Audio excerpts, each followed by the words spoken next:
हाँ जी दोस्तों, स्वागत है तुहाडा सारिਆਂ ਦਾ स्टडी फाइटर्स ਦੇ ਵਿੱਚ। इस क्लास ਦੇ ਵਿੱਚ ਅੱਜ ਅਸੀਂ ਨੇ ਸਮਾਨਾਰਥਕ ਸ਼ਬਦ ਕਰਨੇ ਨੇ। ਸਮਾਨਾਰਥਕ ਸ਼ਬਦਾਂ ਨੂੰ ਅਸੀਂ ਪੂਰਾ ਡਿਟੇਲ ਦੇ ਵਿੱਚ ਸਮਝਾਂਗੇ। ਜੇਕਰ ਤੁਸੀਂ ਅਲੱਗ ਦੇਖੋ ਲੋਕੈਲਿਟੀ ਤੁਹਾਡੀ ਅਲੱਗ ਹੋਏਗੀ। ਜਿਹੜੇ ਸ਼ਬਦ ਆਪਾਂ ਅੱਜ ਡਿਸਕਸ ਕਰਾਂਗੇ ਜੇਕਰ ਇਹ ਤਾਂ ਤੁਹਾਨੂੰ ਆਉਂਦੇ ਨੇ ਵਧੀਆ ਗੱਲ ਹੈ, ਨਾਲ ਤੁਹਾਡਾ ਜਿਹੜਾ ਮਤਲਬ ਏਰੀਆ ਕੋਈ उस एरिया ਦੇ ਵਿੱਚ हो सकता उसके लिए कोई होर शब्द भी वरते जाता होवे, तुसीं उन्हां शब्दां नूं विच शामिल करके ਇਹ ਵਧੀਆ ਤਰੀਕੇ ਨਾਲ ਨੋਟਸ ਪ੍ਰਿਪੇਅਰ ਕਰਿਓ, ਠੀਕ ਹੈ, ਤਾਂ ਕਿ ਤੁਹਾਡੀ ਵੋਕੈਬਲਰੀ ਇਨਕਰੀਜ਼ ਹੋ ਸਕੇ। ਤਾਂ ਅੱਜ ਆਪਾਂ ਕੋਸ਼ਿਸ਼ ਕਰਾਂਗੇ ਸਮਾਨਾਰਥਕ ਸ਼ਬਦ ਸਮਝਣ ਦੀ। ਹਰੇਕ ਸ਼ਬਦ ਦੇ ਵੱਧੋ ਵੱਧ ਅਰਥ ਸਮਝਣ ਦੀ ਕੋਸ਼ਿਸ਼ ਕਰਿਆ ਕਰਾਂਗੇ, 2 3 4 5 6 ਹਨ, ਜਿੰਨੇ ਵੀ ਹੋ ਸਕੇ ਵੱਧੋ ਵੱਧ ਅਰਥ ਸਮਝਣ ਦੀ, ਵੱਧੋ ਵੱਧ ਸ਼ਬਦ ਸਮਝਣ ਦੀ ਆਪਾਂ ਕੋਸ਼ਿਸ਼ ਕਰਿਆ ਕਰਾਂਗੇ, ਠੀਕ ਹੈ। ਤਾਂ ਸਮਾਨਾਰਥਕ ਸ਼ਬਦ ਕੀ ਹੁੰਦਾ ਹੈ, ਪਹਿਲਾਂ ਤਾਂ ਆਪਾਂ ਇਸ ਸ਼ਬਦ ਦੇ ਉੱਤੇ ਝਾਤੀ ਮਾਰਦੇ ਹਾਂ। ਸਮਾਨ ਦਾ ਅਰਥ ਹੋ ਗਿਆ ਬਰਾਬਰ, अर्थ मतलब मीनिंग उसका है ना। तो अजिहा शब्द अजिहे शब्द जेडे सारे किन्ने मर्जी शब्द होण उन्हां दे जदों अर्थ समान है, अर्थ इक्को जे है, तो उसनूं असीं की आखदे ने, यह समानार्थक शब्द है। तो समान अर्थ रखण वाले शब्दां नूं असीं समानार्थक शब्द आखदे हां, ठीक है। जे मैं कहदा फलाना व्यक्ति अज बड़ा प्रसन्न सी, फलाना व्यक्ति के चेहरे ते अज मैं खेड़ा देखिया, फलाना व्यक्ति बड़ा खुश सी। तो खुश प्रसन्न है ना, ते खुश होना प्रसन्न होना खेड़ा होना, तो सब चीज़ां की ने इक्को अर्थ वालियां ने, ठीक है। जे आप कह दें फलाने की बड़ी मैं उस्तत सुनी है, फलाने की मैं बड़ी वड्याई सुनी है, फलाने की मैं बड़ी प्रशंसा सुनी है, तो प्रशंसा होया वड्याई उस्तत ये सब की ने समानार्थक शब्द ने, क्योंकि इन्हां दे अर्थ सेम ने। शब्द अलग अलग होण कोई दिक्कत नहीं, पर अर्थ सेम होने चाहिए ने, ठीक है। तो देखो जी, सब तो पहले आपां समझते हाँ, अपने कोल शब्द है जी उपमा। उपमा का अर्थ होता है शलांघा प्रशंसा वड्याई उस्तत। तो ये सारे की ने आपस में इक्को जे अर्थ रखने वाले शब्द ने, तो असीं कह सकते हैं ये सारे आपस में की ने समानार्थक शब्द ने। इस तो बाद शब्द है जी उचित। तो उचित शब्द का अर्थ ठीक भी हो सकता है, योग हो सकता है, ढुकमा हो सकता है, ठीक है। तो ये सब ने जिहड़े इसके अर्थ हो सकते हैं। उजड, उजड का अर्थ अखड़ हो सकता है, गवार हो सकता है, मूर्ख हो सकता है। इस तो बाद अगला शब्द है जी उज्जल। तो उज्जल का अर्थ होता है साफ निर्मल शुद्ध, ठीक है, उसनूं आपां उज्जल कह दिंदे आ। इस तो बाद अगला शब्द है जी उजाला। उजाला के शब्द के अर्थ हो सकते हैं चानन प्रकाश लो या फिर रोशनी। तो यह सब की ने जी उजाला शब्द के अर्थ हो सकते हैं। यह सब आपस में की ने जी समानार्थक शब्द ने। नैक्सट है जी अपने कोल उत्तम शब्द। उत्तम चंगा श्रेष्ठ वधिया, सारे आपस में की ने समानार्थक ने। उद्यम, उद्यम का अर्थ होता है कोशिश करना, यत्न करनी, है ना। उद्यम मेहनत भी कह दें आपां, है ना। उद्यम करी जरूर भी, मेहनत करो, कोशिश करो, यत्न करो, उपराला करो। तो ये सब की ने आपस में समानार्थक ने। इस तो बाद है जी उदास शब्द। उदास का अर्थ चिंतित फिक्रमंद ते परेशान, सब लै सकते हैं आपां। ये सब आपस में की हो गए समानार्थक शब्द, ठीक है। निराश हो सकता है, उपराम हो सकता है। तो ये सब ये सारे ही की ने जी उदास शब्द दे समानार्थक शब्द ने, ठीक है जी। इस तो बाद असीं समझते हाँ उन्नति। उन्नति का अर्थ तरक्की हो सकता है, समानार्थक विकास हो सकता है, खुशहाली हो सकता है, प्रगति हो सकता है। उपकार भलाई नेकी एहसान मेहरबानी हो सकता है। तो ये सब की हो सकते हैं उपकार दे समानार्थक होणगे। नैक्सट है जी उपयोग। उपयोग का अर्थ हो गया वरतो, ठीक है। तो इसके अर्थ आप वरतो लै सकते हैं, लाभ, ठीक है। तो ये सब उपयोग के मतलब की होणगे जी अपने कोल समानार्थक शब्द होणगे। उमंग तांग ईर्षा उत्साह चाह, उल्टा मुद्दा पुट्ठा विरोध, सब आपस में समानार्थक ने। ऊना, इसका अर्थ होशा लै सकते, मतलब घट है थोड़ा जा, है ना। ऊना की है घट, अधूरा अपूर्ण, यह सब हो सकते हैं, ठीक है। यह मे भी रिपीट हो गया ना इत्थे, कट्टो इनू। ओपरा, आप कहते हैं फलाना तो उपर है, मतलब विज्ञाना। पराया कह सकते हैं, बाहरला, गैर कह सकते हैं, दूजा भी कह दें भी कोई दूसरा व्यक्ति, है ना, दूजा समझ जाते हैं। पर मतलब पराया, है ना। तो ओड़क, ओड़क का अर्थ होता है अखीर अंत छेकड़। आप कहते हैं छेकड़ की बार काम तो करते, ओड़क की बार काम तो करते, अंतली बार ये काम तो करते, अखीर च ये काम तो जरूर करते, है। तो मतलब ये सब की ने आपस में की हो सकते हैं समानार्थक शब्द होणगे। इन्हां दे अर्थ की होंदे ने आपस में समान होंदे ने। इस तो बाद आपां नैक्सट समझते हाँ जी अकल। तो अकल मत कह सकते हैं, समझ कह सकते हैं, सियाणप कह सकते हैं, सब आपस विच समानार्थक ने। आकाश, अगला शब्द है जी आकाश। आसमान हो सकता है, गगन हो सकता है, अंबर हो सकता है, अर्श हो सकता है। अनजाना, न्याणा हो सकता है, अनजान हो सकता है, बेसमझ हो सकता है। अडरा, अडरा का अर्थ बख हो सकता है, भिन्न हो सकता है, जुदा हो सकता है, अलग हो सकता है। ठीक है, तो यह सब की हो सकते हैं, इसके अर्थ हो सकते हैं। इस तो बाद है जी भेद। भेद अर्थ फर्क, बिथ, अंतर। ठीक है, भेद अर्थ एक किस्म तो भी लिया जाता है, कहते हैं भी इसके किन्ने भेद ने, इसकी किन्नियां किस्मां ने। ठीक है, किस्म भी ले लेने आप इसका अर्थ, जिवें टाइप्स कह दें आप इंग्लिश च, है ना, वो चीज़। नैक्सट है जी अनाथ। अनाथ कौन होंगे? मतलब जिसका कोई सहारा नहीं है गया, कोई बच्चा है उसके माता पिता की डैथ हो गई तो उन्होंने अनाथ कहने हैं। यतीम कह सकते हैं, बेसहारा कह सकते हैं। ठीक है, तो यह सब अनाथ शब्द के की हो जाएंगे जी, समानार्थक शब्द हो जाएंगे। नैक्सट है जी अमन।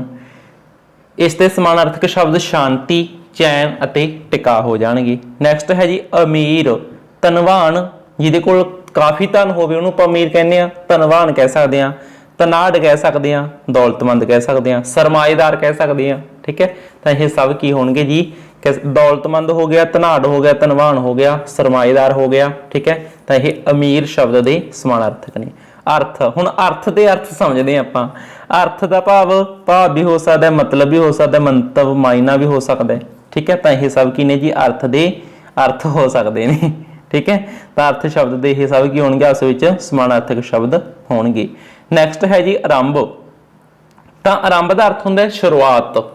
ठीक है, इन्हें आप कह सकते हैं आद, शुरू कह सकते हैं, शुरू शुरुआत होंगी है जिथे आप कहते हैं ये चीज़ नूं आरंभ करो, इसकी शुरुआत कर दो, है ना। तो मुੱਢ हो सकता है, मूल हो सकता है। ठीक है जी। अलौकिक, अलौकिक का मतलब कि अद्भुत कोई चीज़ है, अनूठा, अनोखा, अद्भुत, अलौकार, बेमिसाल, है ना। तो ये सब अलौकिक शब्द के समानार्थक होंगे। नैक्सट है जी आज़ादी। आज़ादी मतलब जो व्यक्ति आज़ाद है, एक फीलिंग है आज़ादी, है ना। तो स्वतंत्रता इसका समानार्थक हो सकता है स्वाधीनता। ठीक है, मुक्ति, रिहाई। ठीक है, ये सब की होंगे आज़ादी के समानार्थक शब्द होंगे। आथन, आथन मतलब शाम का समय भी आप आथन कह दें, सांझ कह दें, तकाला कह दें। कई बार एक आप मूँह हनेरे शब्द वरतते हैं, वह भी शाम लिए वरते जा सकते, आथन लिए मूँह हनेरे, है ना। या फिर एक कुसमुसे जही समय की एक टाइप ही हो गई, है ना, कुसमुसे, तो वह भी आप शाम के समय लिए अजिहे शब्द वरत लें। आदर, आदर का अर्थ होंगे मान, इज्जत, वड्याई, सत्कार। तो ये सब की होंगे जी अपने कोल आदर शब्द के समानार्थक शब्द हो जाएंगे। नैक्सट ये आओ भगत भी आदर के आ जाते हैं। अगला कहते फलाने व्यक्ति ने यार बड़ा साडा आदर सत्कार किया। ठीक है, कहते हैं फलाने व्यक्ति ने वड्डी आओ भगत की, तो ये सब आदर के ही समानार्थक होंगे। ठीक है जी। इस तो बाद नैक्सट है जी आधुनिक। आधुनिक का अर्थ होंगे भी जी चीज़ हुण चल रही है।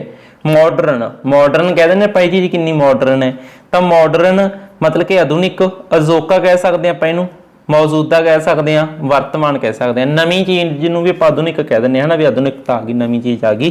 ठीक है, वर्तमान के जो स्थिति उन्होंने आप आधुनिक कहांगे। औख, इस तो बाद अगला शब्द है जी औख। औख का मतलब समानार्थक विपता आ सकता है, कठिनाई आ सकता है, दुख आ सकता है, समस्या आ सकता है, रुकावट आ सकता है, अड़चन, मुश्किल। यह सब औख शब्द के समानार्थक शब्द हो सकते हैं। ठीक है जी, 7 शब्द समझ ले अपने, देख लो ये, है ना, एको शब्द के अर्थ। तो इस तरह आप पूरा टेल के जाके समझने की कोशिश इन्हों कर रहे हैं। नैक्सट है जी अपने कोल शब्द है जी अहंकार, या कला हंकार शब्द भी तुहानूं लिखा मिल सकता है। होमे, लोभ। ठीक है, ये सब हो सकते हैं। औड़, आप कह दें भी फसल नूं औड़ लग रही है, मतलब कि सोका लग रहा, इदा भी कह सकते हैं, है ना। तो एक औड़ आप घाटा भी कह सकते हैं, चीज़ का अजकल औड़ चल रही, भी घाटा चल रहा है, कमी चल रही है, ये सब इसके समानार्थक हो सकते हैं। अख, नैन, नेत्र। वैसे नेत्र आप हिंदी के ज़्यादातर शब्द ये काफ़ी चूज करते हैं अख के लिए, है ना, पर पंजाबी भी एक बार आप कई बार लिखा भी मिलता है अपन नेत्र शब्द, है ना, बेसिकली नैन, नेत्र। ठीक है जी। तो इस तो बाद है जी इस्त्री। इस्त्री शब्द के काफ़ी अर्थ समझने की कोशिश करांगे आप। ठीक है, तो तीवी, औरत, नारी, जनानी, ते महिला, त्रीमत। ठीक है जी। तो एक भंड शब्द जिवें श्री गुरु नानक देव जी ने भंड शब्द वरते इस्त्री लई है ना, तो इदां वो भी मतलब इस एक तरह ਆਪਾਂ समानार्थक वजों लै सकते हैं है ना। तो यह सब चीज़ां तुसीं ध्यान विच रखिओ। इस तो बाद है जी इकरार। इकरार का अर्थ हुंदा है वादा करना, कौल, वचन, वायदा, प्रण, प्रतिज्ञा, यह सब इकरार शब्द के समानार्थक होणगे। इस तो बाद है जी अगला शब्द है इंसान। इंसान का वैसे देखो समझने की कोशिश करो, वैसे इंसान का समानार्थक मनुख, मानव, ठीक है, ये सब तो बेस्ट आ सकते हैं। इंसान के समानार्थक मनुख ते मानव बेस्ट आ सकते हैं। पर मैं तुहानूं एक होर उदाहरण देनी चाहांगा। ये मर्द नूं तां कट्टे लाओ, औरत का मर्द आऊगा, इन्हूं तां कट्टे लाओ चंगी तरह, ठीक है, पुरख नूं भी चंगी तरह कट्टे लाओ। वैसे पुरख शब्द दोनों लई वरतिया जा सकता है, ठीक है, जिवें आपां वो वरतदे ने भी उत्तम पुरख, मध्यम पुरख, उत्थे दोनों लई वरतिया जा सकता है। वो आदमी, ठीक है, औरत, ये भी शब्द कट लो क्योंकि आपां इन्हां नूं दूसरे पासे समझांगे, ठीक है।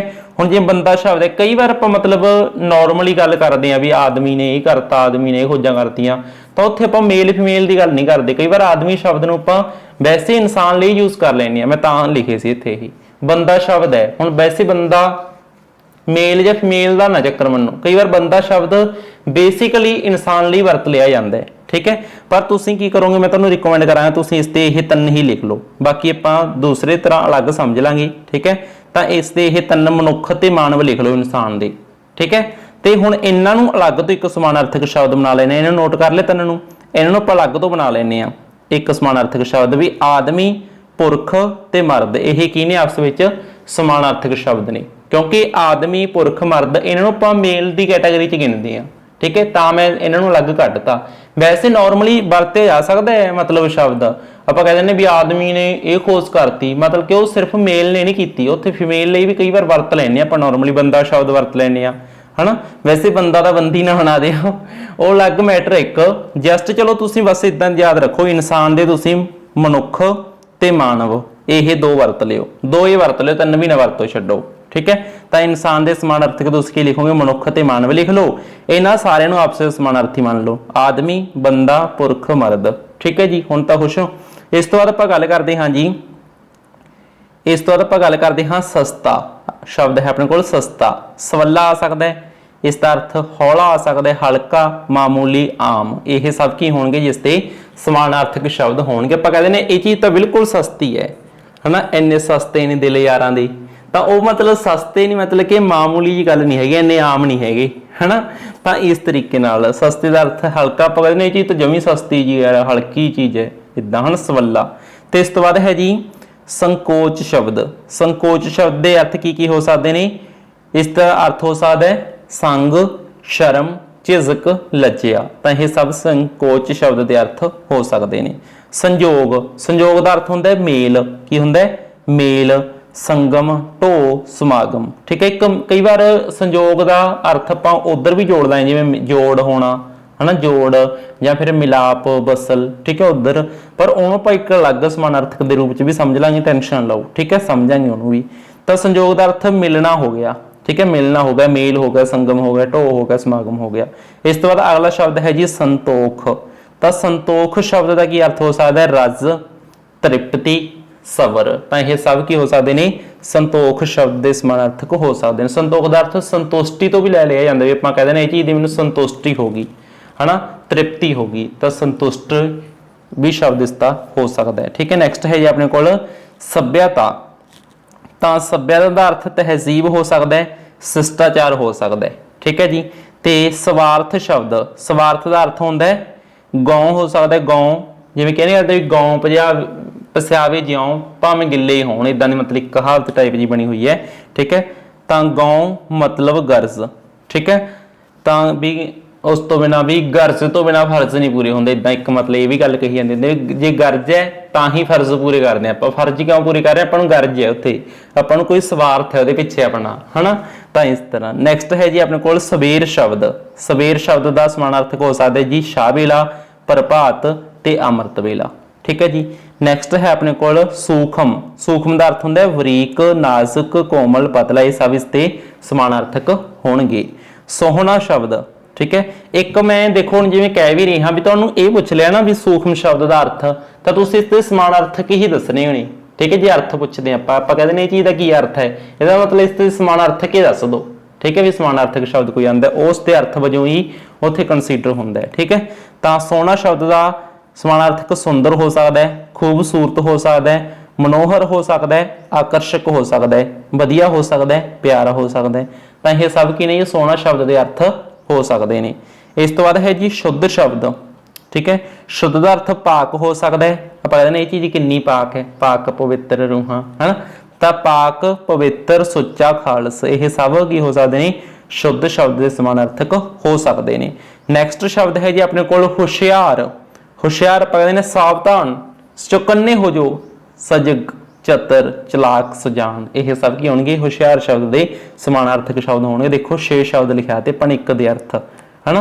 तो इस तरह वधो वध होर भी तुसीं एरिए एरिए च कीता होर भी अलग अलग शब्द वरते जाते होण तां सारिਆਂ ਨੂੰ कंबाइन करने की कोशिश करिया करो, ठीक है। तुहानूं दस्सिया करो वधो वध एक दूजे नाल शेयर करिया करो भी इहदा अर्थ ये भी हो सकदा इदां।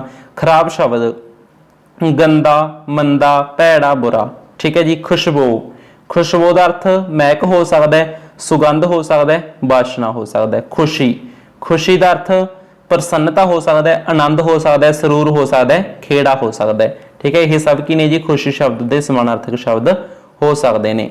नैक्सट है जी अपने कोल शब्द गरीबी। गरीबी के समानार्थक कंगाली हो सकता है, थुड़ हो सकता है, ठीक है, निर्धनता हो सकती है या फिर साधनहीनता, यह सब की होंगे जी गरीबी शब्द के समानार्थक शब्द हो सकते हैं। इस तो बाद अगला शब्द है जी अपने कोल गुस्सा। अगला शब्द है जी अपने कोल गुस्सा। तो गुस्सा शब्द के अर्थ की हो सकते हैं, क्रोध हो सकता है, नाराजगी हो सकता है, कैर हो सकता है, ठीक है। नैक्सट है जान शब्द। आप कह दें जान है तो जहान है, मतलब जिंदगी है ना। तो जिंदगी ते जीवन, प्राण, जिंद है ना, यह सब की ने जान शब्द के समानार्थक हो सकते हैं, ठीक है। आप कहते हैं यदि जान निकल गई मतलब साह निकल गया, कई बार इदा भी इसका अर्थ ले लिया जाता है। जालम, जालम के समानार्थक अत्याचारी ते पापी हो सकते हैं। जुस्सा, तो जुस्सा शब्द है जी अपने को देखो, जुस्सा मतलब शरीर, तन, देह, वदन, जुस्सा, इत्थे दोबारा लिख लिया जुस्सा ना, काया ते वजूद, ठीक है। ये सब 6 शब्द समझ लिए पाने, ये सारे आपस की ने समानार्थक शब्द ने, ठीक है जी। नैक्सट शब्द आप समझते हाँ जी ठरमा। तो ठरमा का अर्थ होंगे धीरज, शांति, सबर, टिका, उही गल संतुष्टि ये आ सकता है। तो ये मतलब हो सकते हैं इस तरीके नाल, ठीक है। नैक्सट है जी ताकत। ताकत का अर्थ शक्ति, जोर, बल, समर्था सब हो सकते हैं। तुष मतलब अदना, ठीक है जी। नैक्सट है अपने को जारी शब्द। जारी का की हो सकता है, सॉरी दोस्ती शब्द है, इसका जारी, मित्रता, सज्जनता कोई भी हो सकता है। एक मैं तुहानूं होर भी दस्सां, इन्हां दा एवें टेंशन लिओ, हो सकता तुहानूं सज्जनता का पुछ लैण तो तुसीं बाकी सारे लिख दो, क्योंकि सारे आपस च समानार्थक ने। मित्रता के समानार्थक जारी, सज्जनता, दोस्ती जो भी आ जाए लिख दो। हो सकता है सज्जे हत्थ वाला पा देन, कोई खब्बे वाले लिखने पै जाण, है ना। तो इदां टेंशन ना लिओ। नैक्सट है जी अपने को सारे आपस च समानार्थक होंगे ने वो। तो देखो दास शब्द, इसका की हो सकता है, नौकर हो सकता है, सेवक हो सकता है, खिदमतगार हो सकता है, गुलाम हो सकता है। नैक्सट शब्द है जी धरती। इसका की आ सकता है, जमीन आ सकता है, भौं आ सकता है, भूमि, पृथ्वी, ये सब समानार्थक शब्द होंगे। नैक्सट है जी निर्मल। तो निर्मल शब्द का अर्थ साफ हो सकता है, शुद्ध हो सकता है, सुथरा हो सकता है, ठीक है। पतला शब्द के समानार्थक की कुछ हो सकते हैं, माड़ा, कमजोर, दुर्बल, कोमल, बरीक, ये सब हो सकते हैं, ठीक है। तो मैं तुहानूं दस्सिया सी पतला का अर्थ 2 तरीके नाल हो गया। पतला का अर्थ एक तो यह हो गया भी मतलब कि कहते हैं फलाना लड़का कितना पतला है, मतलब कमजोर है वो, है ना। तो एक पतला का अर्थ ये भी होंगे भी ये चीज़, ये रस्सी कितनी मोटी है, ये रस्सी कितनी बरीक है, इदा कह सकते हैं, है ना, वो हो सकता है। ये सब हो सकते हैं। तो एक नैक्सट है जी अपने को शब्द पानी। पानी का जल हो सकता है, आब हो सकता है, नीर हो सकता है, ठीक है जी। नैक्सट है अपने को बहादुर। तो बहादुर का समानार्थक हो सकता है वीर, सूरमा, दलेर ते बलवान, बरियाम, ये सब हो सकते हैं, ठीक है। सूरवीर कह दें जिवें आपां सूरवीर, ठीक है। वह सब की ने जी बहादुर शब्द के समानार्थक शब्द होणगे। इस तो बाद आपां नैक्सट शब्द ते झाती मारते हैं। नैक्सट शब्द है जी बाल। बाल का बच्चा आ सकता है, बालक आ सकता है, न्याणा भी ये गिन सकते थे, है ना। तो इस तो बाद है जी करूप, कोजा, घटिया। बदसूरत का समानार्थक करूप मतलब सही रूप ना होना, कोजा, घटिया, ठीक है। नैक्सट शब्द है मदद। ਮਦਦ ਦਾ, ਸਹਾਇਤਾ, ਹਮਾਇਤ, ਸਮਰਥਨ ਸਭ ਹੋ ਸਕਦੇ ਨੇ। ਨੈਕਸਟ ਹੈ ਜੀ ਮੀਂਹ। ਮੀਂਹ ਸ਼ਬਦ ਦਾ ਅਰਥ ਬਾਰਿਸ਼ ਹੋ ਸਕਦਾ ਹੈ, ਬਰਸਾਤ ਹੋ ਸਕਦਾ ਹੈ। ਮਿਲਾਪ। ਮਿਲਾਪ ਸ਼ਬਦ ਦਾ ਅਰਥ ਵਸਲ ਹੋ ਸਕਦਾ ਹੈ, ਮੇਲ ਹੋ ਸਕਦਾ ਹੈ, ਜੋੜ ਹੋ ਸਕਦਾ ਹੈ। ਰੁੱਖ ਸ਼ਬਦ। ਰੁੱਖ ਦਾ ਅਰਥ ਦਰਖਤ ਹੋ ਸਕਦਾ ਹੈ, ਬ੍ਰਿਸ਼ ਹੋ ਸਕਦਾ ਹੈ। ਬੈਰੀ ਸ਼ਬਦ। ਬੈਰੀ ਦਾ ਵਿਰੋਧੀ ਹੋ ਸਕਦਾ ਹੈ, ਦੁਸ਼ਮਣ ਹੋ ਸਕਦਾ ਹੈ, ਸ਼ਤਰੂ ਹੋ ਸਕਦਾ ਹੈ। ਠੀਕ ਹੈ, ਇਹ ਸਭ ਹੋ ਸਕਦੇ ਨੇ। ਵਹਿਮ ਸ਼ਬਦ। ਤਾਂ ਵਹਿਮ ਦਾ ਭਰਮ ਹੋ ਸਕਦਾ ਹੈ, ਭੁਲੇਖਾ ਹੋ ਸਕਦਾ ਹੈ। ਤਾਂ ਇਸ ਤਰੀਕੇ ਨਾਲ ਇਹ ਸਭ ਜਿਹੜੇ ਅਰਥ ਨੇ ਇਹ ਹੋ ਸਕਦੇ ਨੇ। ਤਾਂ ਦੋਸਤੋ ਇਸ ਤੋਂ ਬਿਨਾ ਨਾਲ ਹੀ ਤੁਹਾਨੂੰ ਇੱਕ ਵਿਰੋਧੀ ਸ਼ਬਦਾਂ ਦੀ ਕਲਾਸ ਮਿਲੇਗੀ। ਸਾਰੇ ਵਿਰੋਧੀ ਸ਼ਬਦ ਰੱਟ ਦਿਓ, ਸਮਾਨਾਰਥਕ ਸ਼ਬਦ ਰੱਟ ਦਿਓ, ਸਮਾਸੀ ਸ਼ਬਦ ਰੱਟ ਦਿਓ। ਠੀਕ ਹੈ, ਤੇ ਇਹ ਸਾਰੇ ਰੱਟ ਕੇ ਰੱਖਿਆ ਕਰੋ। ਠੀਕ ਹੈ ਨਾ, ਅਜਿਹਿਆਂ ਦੀ ਟੈਨਸ਼ਨ ਲਿਆ ਕਰੋ। ਆਪਣੇ YouTube ਚੈਨਲ ਦੇ ਉੱਤੇ ਅਲੱਗ-ਅਲੱਗ ਕਲਾਸਿਸ ਵੀ ਅਵੇਲੇਬਲ ਨੇ ਇਸ ਦੇ ਨਾਲ ਰਿਲੇਟਡ, ਉੱਥੇ ਤੋਂ ਵੀ ਰਿਵਾਈਜ਼ ਕਰਦੇ ਰਿਹਾ ਕਰੋ। ਠੀਕ ਹੈ, ਤਾਂ ਇਹ ਕਲਾਸ ਇੱਥੋਂ ਤੱਕ ਦੇਖਣ ਤੁਹਾਡਾ ਸਾਰਿਆਂ ਦਾ ਬਹੁਤ-ਬਹੁਤ ਧੰਨਵਾਦ।